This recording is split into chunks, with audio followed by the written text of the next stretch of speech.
أهلا بكم في حلقة جديدة من برنامجكم سايب أثر. النهاردة هنتكلم مع بعض عن موضوع ممكن يكون مختلف شوي، وهو عن الغيرة بين الإخوات. يعني تبقوا بنتين قريبين من بعض في السن، ودي متجوزة ودي متجوزة، فتبدأ المقارنة تشتغل. هي لابسة كام جرام دهب وانا مش لابسة زيها ليه؟ هي راكبة عربية موديل سنة كام وبكام وانا راكبة ايه؟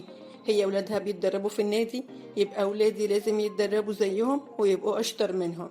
ويتقال للطفل: شوف ابن خالتك شاطر ازاي وانت لا، بنت خالتك جابت ميدالية وانت لا.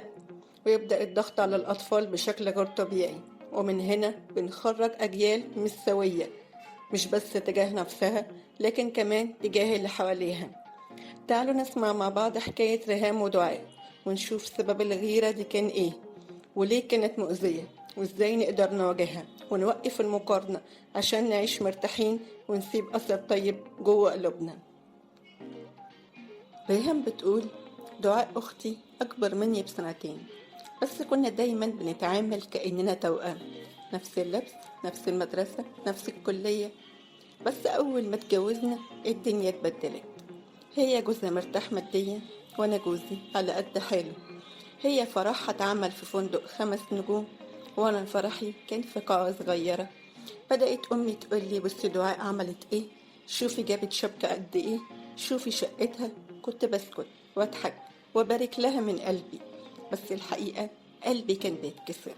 مش حقد، بس احساس ان كل خطوة في حياتي بتتقارن بخطوة دعاء. حتى لما خلفت بدأت المقارنات تبان على ولادي. شوفوا كريم ابن دعاء بيتكلم انجليزي ازاي من صغره، وانتوا لسه مش عارفين تنطقوا الحروف. لحد ما في مرة انفجرت وقلت لماما: هو انا لازم اعيش في ظل دعاء طول العمر؟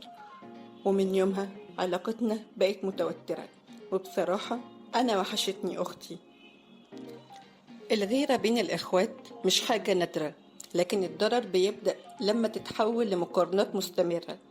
الغيرة في الأساس مش شعور غلط، لكنها بتتحول لشعور سام لما ما نعرفش نتعامل معاه. المشكلة الأكبر لما الأهل هم اللي يشعلوا نار المقارنة، وده بيخلي واحدة تحس إنها أقل، والتانية تحس إنها دايما تحت ضغط إنها تفضل متفوقة.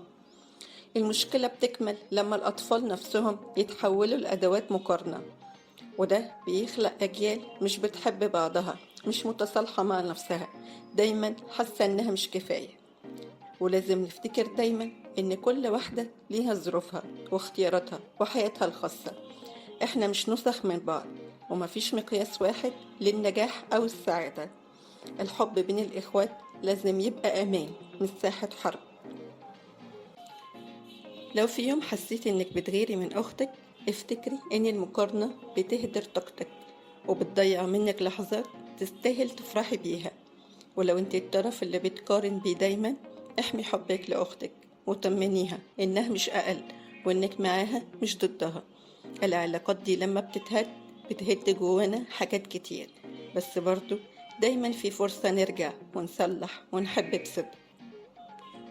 سؤال حلقتنا النهاردة: امتى حسيتي انك بتتقارني باختك، وازاي ده اثر على علاقتكم؟ شاركونا في الكومنتات او ابعتولنا رسائل، لان لما بنتشارك بنخف. كنت معكم انا بسمة في سايب اثر، البرنامج اللي بيفكرنا ان جوه كل حكاية في اثر، وفي كل اثر في امل. هكون معاكم كل يوم سبت واثنين واربع الساعة 6 مساء على اليوتيوب، وخليكم فاكرين دايما ان سايب اثر قريب لقلبك. اشوفكم الحلقة الجاية.